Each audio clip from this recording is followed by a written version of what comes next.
go back into yes. Hey, I have a client call in 10 minutes. Okay. There's somebody in this.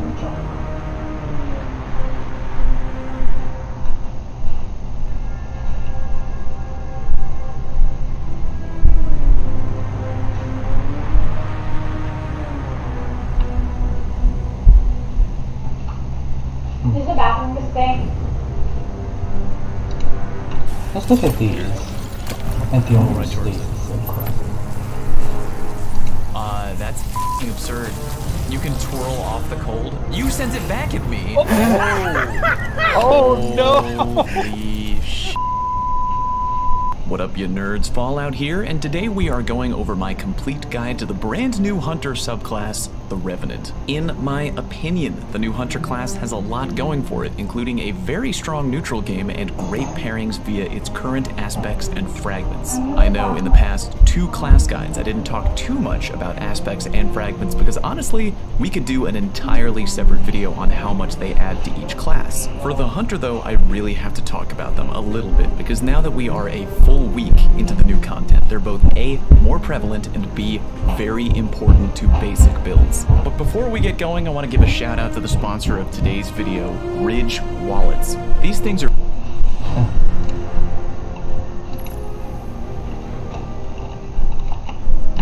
Control delete, task manager.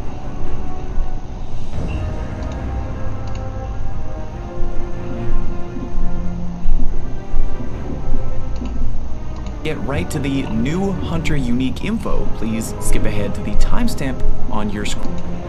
Now we're going to talk about the Hunter melee, the Withering Blade, as well as how that melee interacts with the aforementioned grenades. Withering Blade allows you to throw an icy ninja star at other players from far away. By default, you get 2 melee charges, meaning you can throw 2 ninja stars at complete full charge. As you may know, these melees can bounce off of walls, ceilings, or even the floor, and they will automatically bounce towards the nearest target. Because the tracking on a bounce is so incredibly accurate, your best bet to land a shuriken on an enemy might be to intentionally ricochet the throw.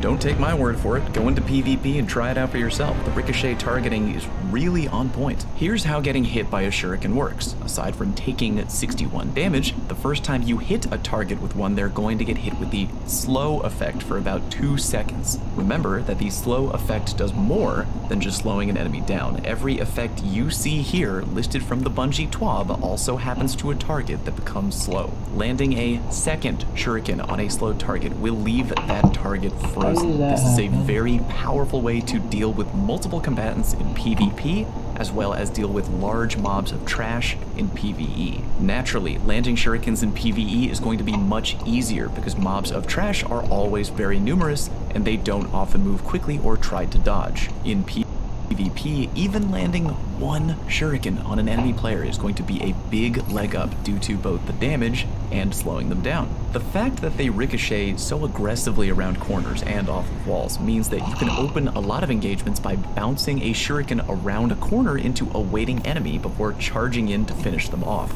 Obviously, if you want to really take advantage of a shuriken heavy build, you can either run something strength heavy or you can instead run high mobility and pair that together with the Gambler's dodge ability. That way you can have a frequently recharged dodge, and dodging near enemies will insta-charge one of your 2 shurikens. Alright, let's talk really quickly about how the melee and grenades pair together for the Hunter. While I know everyone is really keen on the Cold Snap grenade, and for good reason, don't overlook the Duskfield. Because hitting a slowed enemy with a shuriken insta-freezes them, the Duskfield / Withering Blade combo is pretty baller. Trap an enemy with Duskfield, tag him with the melee, and you've got an insta-freeze. Still not sold? Alright, well how about we talk really quickly about the Whisper of Durance fragment, something I'm recommending very highly for the Revenant Hunter. Slap it on your build and the following things happen. Any enemy that you slow will be slowed for longer. Any abilities that linger, i.e. the Duskfield grenade, have their duration improved, and you get an extra plus 10 strength.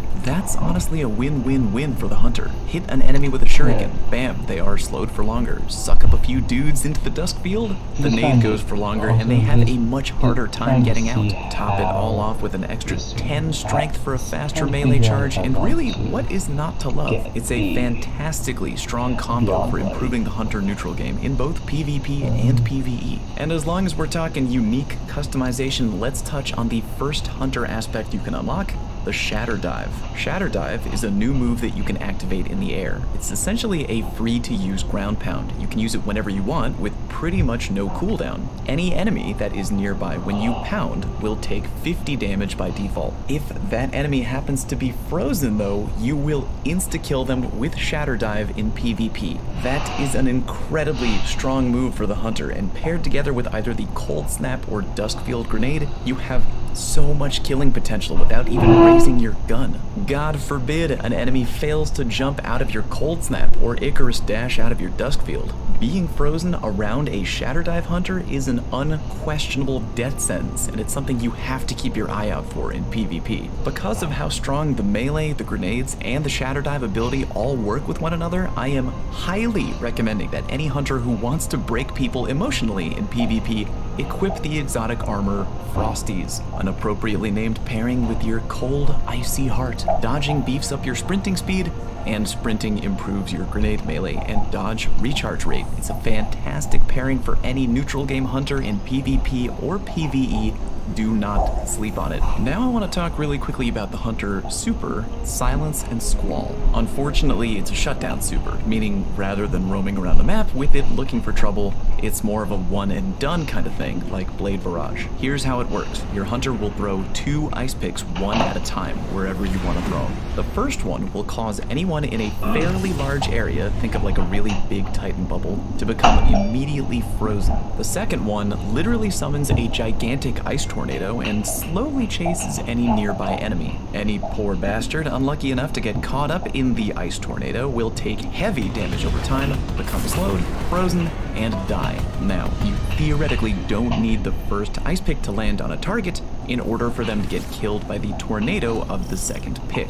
The second ice pick is strong enough to get kills all on its own, but because of how slow the ice tornado moves, freezing an enemy with pick number 1 is usually a really good idea. So pretty much guaranteeing a kill. Against enemy roaming supers, Silence and Squall does great. While the tornado alone is strong enough to finish many a roaming super, both hits will immediately shut down and murder people. Because of how good the Squall is at patrolling and locking down a small area, I can see the super being really good for area control, like during overtime in a game of Comp or Trials.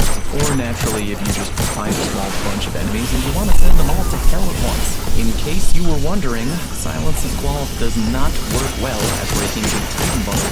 First hit does fine damage, but the ice tornado will strangely not home in on any guardian holed up inside of a bubble. The tornado will seamlessly roam around as if the guardians are invisible. Another bad super you want to avoid shutting down with Revenant is the Twirly Staff Arc Strider. Believe it or not, by simply walking into the Squall and twirling staff, the Arc Hunter literally takes control over the tornado and it becomes theirs. Absolutely no timing or practice is required to do this correctly. Just stand in it for 1 second, spinning, and it's all theirs.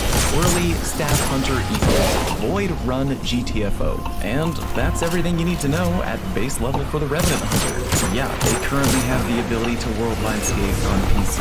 How come you didn't mention that, Fallout? Yeah, there's no way that Bungie doesn't patch that, so have fun flying while you can, crazy hunter. Anyway, TLDR, an incredibly powerful neutral game, especially when paired with even the most basic aspects and fragment combinations. Pair with any exotic armor that improves your neutral game, but my 2 picks being either the Dragon Shadow or the Frost. Build up your strength, discipline, and mobility and get out there and make a few Warlocks cry. If you enjoyed today's video, let me know by clicking the old like button. Let me know down in the comment section what reviews or videos you want to see from me in the future. If you haven't done so already, please click the big red subscribe button and help me with my oh so humble goal of one day completely taking over the planet. Thank you very much for watching, and I'll see you next time.